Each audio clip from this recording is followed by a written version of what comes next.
canção que me libertou dos meus inimigos. Lucas 8, 22, 25. Certo dia Jesus disse aos seus discípulos: "Vamos para o outro lado do lago." Eles entraram no barco e partiram. Enquanto navegavam, ele adormeceu. Abateu-se sobre o lago um forte vendaval, de modo que o barco estava sendo inundado, e eles corriam um grande perigo. Os discípulos foram acordá-lo, clamando: "Mestre, mestre, vamos morrer." Ele se levantou e repreendeu o vento e a violência das águas. Tudo se acalmou e ficou tranquilo. "Onde está a sua fé?" perguntou ele aos seus discípulos. Amedrontados e admirados, eles perguntaram uns aos outros: "Quem é este que até aos ventos e às águas dá ordens, e eles lhe obedecem?" Mateus 22, 14. Porque muitos são chamados, mas poucos escolhidos. Olhando para este cenário, temos alguns detalhes importantes que nem percebemos. Foi Jesus quem decidiu ir para o outro lado. Jesus chamou só os discípulos. O outro lado envolvia mais fé e maturidade. O outro lado envolvia enfrentar grandes medos. Diante de todos estes detalhes, quero lançar uma pergunta a você, jovem que nos acompanha. Por que só os discípulos? Por que dentre tantos chamados, poucos escolhidos? Esta é uma pergunta bem ampla, escondida em nosso imaginário. O mais triste nela é que muitos convivem com a dúvida claramente, acabam por esquecê-la com o tempo. São homens e mulheres renegados à mediocridade, comprados por uma vida qualquer, maculando a visão que possuem de Cristo por uma mísera fuga de algum lugar ruim que perturba seus corações. Mas seria Cristo apenas isso? Um mero condutor e guia para o escape de milhões de homens indiferentes à sua pessoa, suas ideias, seu coração e sua grande missão? Graça e paz, eu sou Márcio V. Virgílio. Este é nosso podcast Jovens de Joelhos. Nosso tema de hoje é Águas Profundas. Venha comigo e descubra que há algo mais para você, jovem. Abra aí a sua Bíblia em Mateus capítulo 11.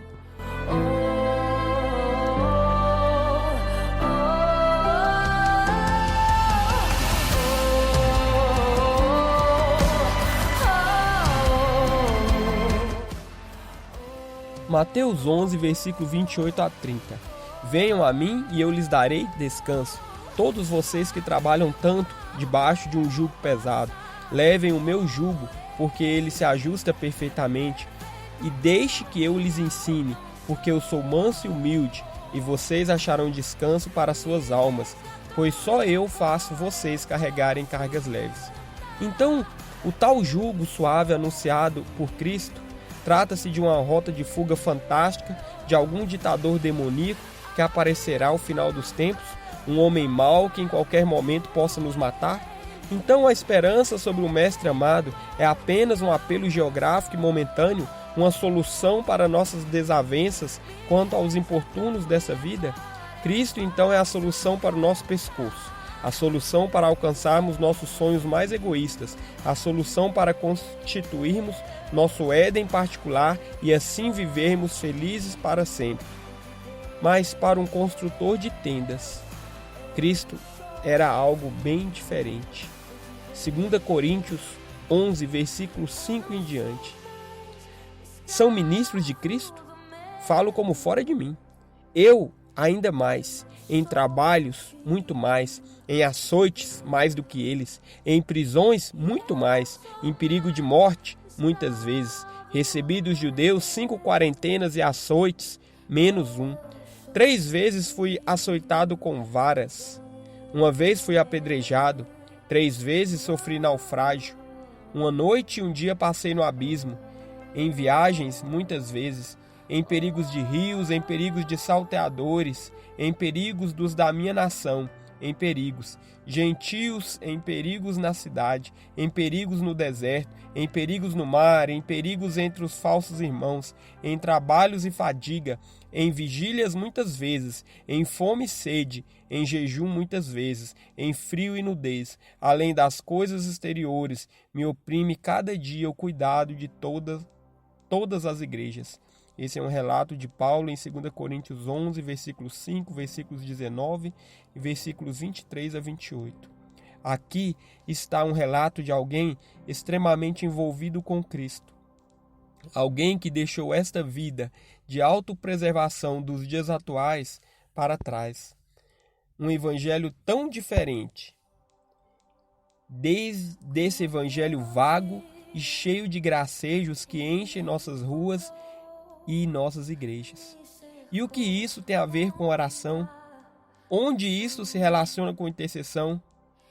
Mais uma vez, venha comigo, observe a oportunidade de andar com Cristo por outro ângulo, algo sobremaneira excelente. Abra aí a sua Bíblia em Ezequiel 47, versículo 3. Escravo do medo, eu sou filho de Deus. O homem foi para o lado leste com uma linha de medir na mão. Enquanto ia, mediu 500 metros e levou-me pela água, que batia no tornozelo. Ele mediu mais 500 e levou-me pela água, que batia na cintura. Mediu mais 500 e levou-me pela água, que chegava ao joelho. Mediu mais 500, mas agora era um rio que eu não conseguia atravessar, porque a água havia aumentado e era tão profunda que só se podia atravessar a nado. Era um rio que não se podia atravessar andando. Paulo viveu sua vida muito além das águas nos tornozelos. Ele se lançou às profundezas de Cristo e não pôde mais voltar. A velha vida, a grande missão, se tornou algo mais importante que a velha vida.